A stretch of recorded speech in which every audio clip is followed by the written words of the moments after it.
తెలంగాణ ఆంధ్రప్రదేశ్లో ఉన్న ప్రతి ఒక్కరికి పేరు పేరున కృతజ్ఞతలు తెలియజేస్తున్నాను మిత్రులారా. రాజస్థానీలు, గుజరాతీలు వచ్చి మన దేశంలో పెద్ద పెద్ద వ్యాపారాలు పెట్టి మరి వాళ్ళ కుటుంబాలని వాళ్ళు బాగు చేసుకుంటున్నారు.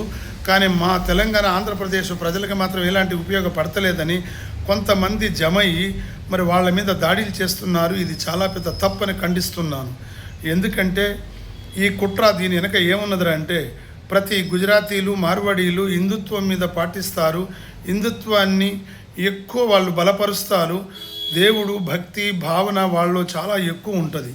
దీనికి బీజేపీకి బలం పెరుగుద్దని మరి వీళ్ళని ఈ రాష్ట్రంలో లేకుండా చేయాలని, బీజేపీని వీక్ చేయాలని వీళ్ళు చేసే కుట్ర అని అర్థమవుతుంది.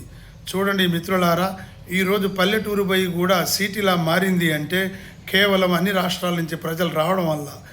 దేశం అభివృద్ధి చెందాలన్నా, ప్రతి ఒక్క వస్తువుకి సరైన రేట్ రావాలన్నా, మనం రోజుకి ఇతర రాష్ట్రాల నుంచి పెద్ద పెద్ద ప్రోడక్ట్ కంపెనీలు, కార్ఖానాలు, వ్యాపారాలు రావాలంటే ఇతర రాష్ట్రాల నుంచి వచ్చి పెడితేనే అవుతుంది.